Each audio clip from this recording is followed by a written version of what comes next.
Dans la gamme SUV Opel, il y a 3 modèles pour l'instant. Le Grand Land X qui est basé sur le Peugeot 3008, le Moka qui lui était antérieur à l'alliance avec Peugeot, et puis celui-là, le Crossland X qui lui est basé sur le Peugeot 2008. Il en reprend la plateforme mais aussi toutes les parties motorisation boîte. On se retrouve ici avec un 1,2 litre turbo 110 chevaux qui n'est autre que le PureTech 110 avec une boîte automatique. C'est la seule version à boîte automatique en essence qu'on essaye ici en finition haut de gamme. Et malgré le X de l'appellation, il n'y a pas de version 4 roues motrices comme chez Peugeot.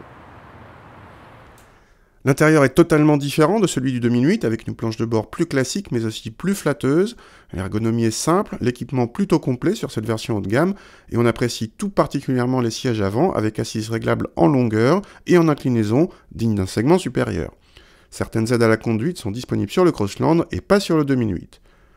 Bonne surprise à l'arrière avec une banquette coulissante en 2 tiers 1 tiers, un équipement absent sur le 2008.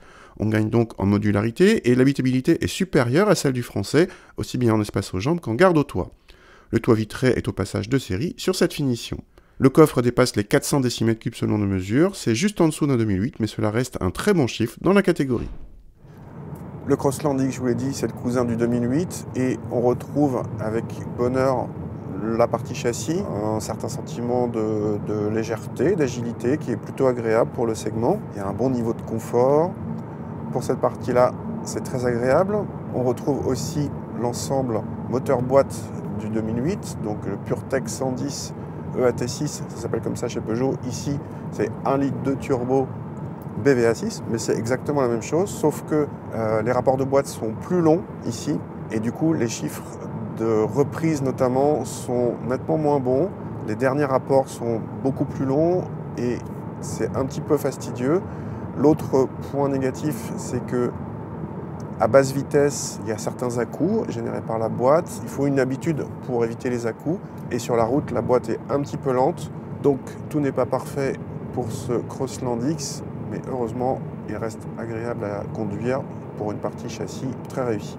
En consommation, malgré une homologation clémente, nos mesures révèlent un appétit important pour la catégorie et plus d'1 litre supplémentaire en moyenne par rapport à la version en boîte manuelle. En tarif, le Crossland X commence sous les 19 000 € avec un moteur 83 chevaux sans doute un peu juste.